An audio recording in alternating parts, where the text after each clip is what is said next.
about 5 minutes left, but we're being joined right now by Javier Mendez, the coach, the AKA coach of Daniel Cormier, the heavyweight champ. Javier, how you doing, man? Thanks for the time. I'm doing good. Thanks for having me on. Sorry I got screwed up. I thought you guys were calling me. I didn't realize I was supposed to call. No worries, man. You're live on CBS Sports Radio, and congratulations on another victory with Daniel Cormier. A lot of people predicted this fight to go to the ground and end this way. Is this kind of how you wanted to approach Derek Lewis?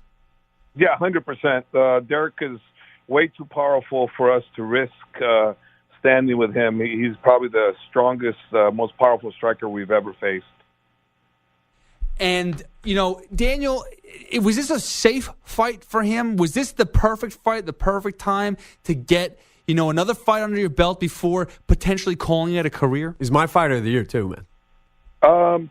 It was the perfect fight in the sense that it was the right opponent, that his weakness was actually our biggest strength. And it was the right amount of money. So it was both of those combined.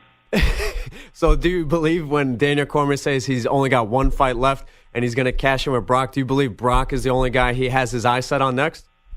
100%. We all want Brock. That's it. That's the only one we're looking for. That's what we're hoping that gets put together.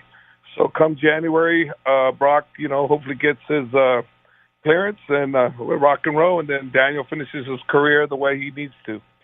Do you also believe him that he's going to finish in March around his birthday, or can he just take it easy? Do they want to build it up maybe for a summer card? No, he's always stated right from the get-go he was going to retire before 40, wow. And his birthday's in March, so it's up to the UFC. They know what they have. They got a monster card on their hands with Brock and him, and let's put it together.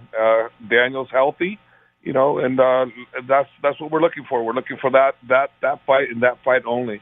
Wow, that's amazing, because there's a lot of people that are fiending for a DC fight. Stipe wants that rematch, and I know John Jones, who acts all coy, like I don't really care about DC's career. I don't want to fight him again. He would like to fight him one last time.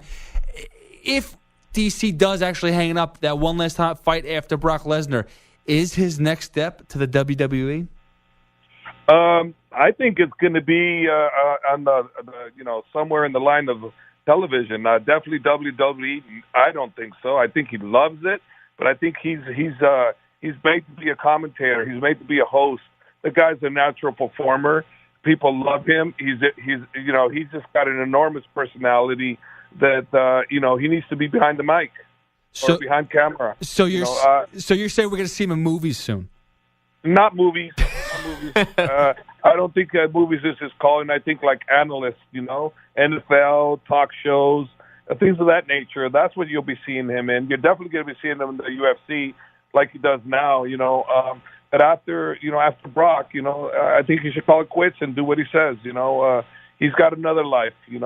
Fighting is done. He's to me, he's the GOAT, and you can't question it. He's done what no one's ever done. Hey, Javier, we're going to hold you to that, man.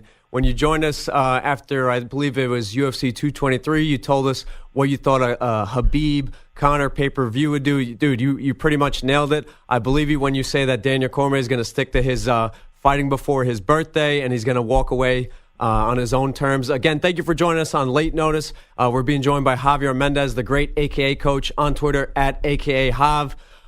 Shifting gears to another champion in your gym. I don't know if he's made his way back to the U.S. Khabib Nurmagomedov. There's a lot of stuff going on. Thrown out there was a Floyd Mayweather fight. Thrown out there is the potential Khabib versus Tony fight. I heard some rumors on Twitter that we don't know if we could believe that, but maybe he will come back for 50 million fights. How's Khabib doing, and is he going to fight in 2019? He's definitely going to fight, and definitely wants to fight Floyd. That's what he wants. So guess what? It's a prize fight. So guess what? What's the biggest prize in the world, right? Biggest prize in the world is Floyd and Khabib. Let's do it. Can we stick? That's what he wants. Can we quote you on that, man? You've been 100% on your quotes. Yes. Wow. Quote me on that. That's what Khabib wants. Wow. And he told me, Coach, I want that fight. I said, okay. All right. Can we win? Hell, I don't know. We can sure as hell give it a hell of a try. He'll go 12 rounds. It'll be a hell of an event.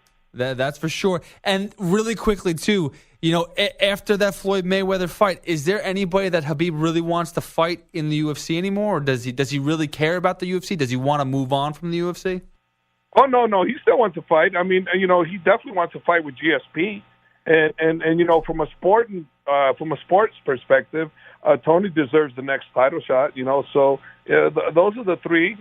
Number one, Floyd, big time, because it's a prize fight. And anybody that thinks different, well, they're kidding themselves. It's all about the biggest prize. And Floyd's the A side, like he says. Well, Khabib is a huge B side for him. Yeah, well, listen, Javier, unfortunately, we've run out of time of our show, but appreciate the time. At AKA Javier Mendez, congratulations on another victory, man. Thank you, brother. Thank you. Thanks for having me on, guys.